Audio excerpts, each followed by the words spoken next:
from the estate. It's on the value of the estate. Carla? Yeah. It's almost time for you. Oh, sorry.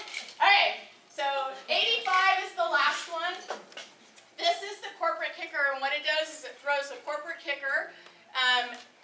No longer gives it back to corporations. It gives it to, or puts it into for allocation to K through 12 education. Here is the big hole in this. It gives it to K through 12. K through 12 is funded in our general fund. Okay? Out of our general fund, which is discretionary funding.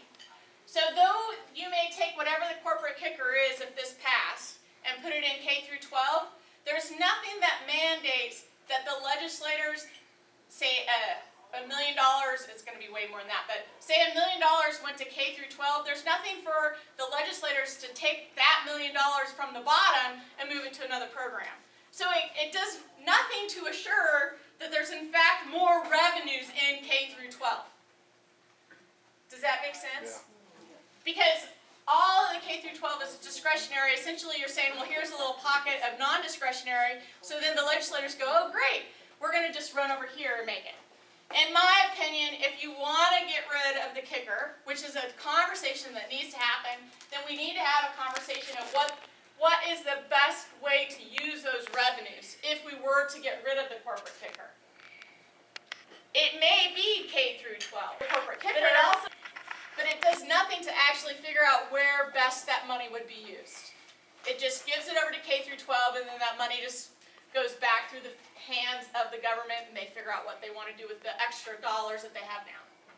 So I would much rather say, let's have a good conversation. Let's actually pinpoint, if you're going to remove the corporate kicker, where you're going to do it. Now, this is an easy conversation for us to have right now because I don't think there's a corporation out there that thinks they're going to get a kickback from the corporate kicker in many, many years.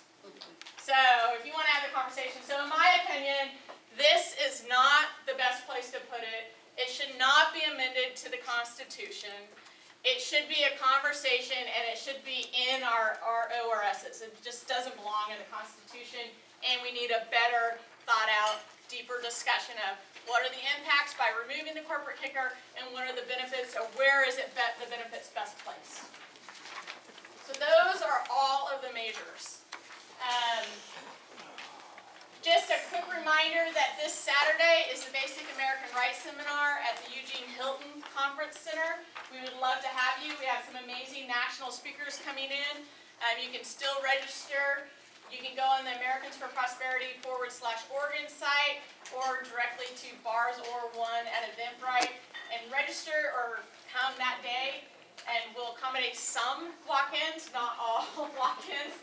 Ann McElhaney is the journalist and a documentarian who did Not Evil, Just Wrong, and is just getting ready to release what's called Frack Nation to talk about the natural gas industry and the myths that are doing injustice to that industry.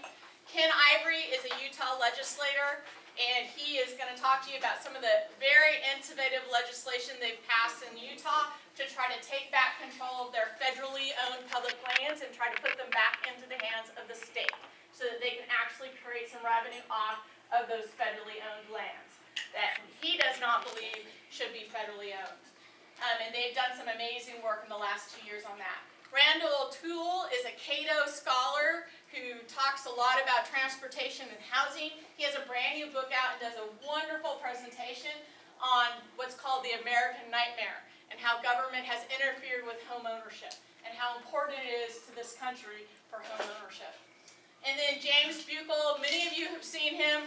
We actually got him signed before we knew he was running for Attorney General this year, but he is also a very notorious private property attorney and constitutional attorney who's actually worked a lot with me in my early years with salmon recovery. And he wrote a book called The Great Salmon Hoax, What Government and Science Have Conspired to Burden Folks on. And so he does a wonderful job of explaining the impacts government and scientists have had with junk science, quite frankly, on putting regulations on this country. So we hope you join us for that.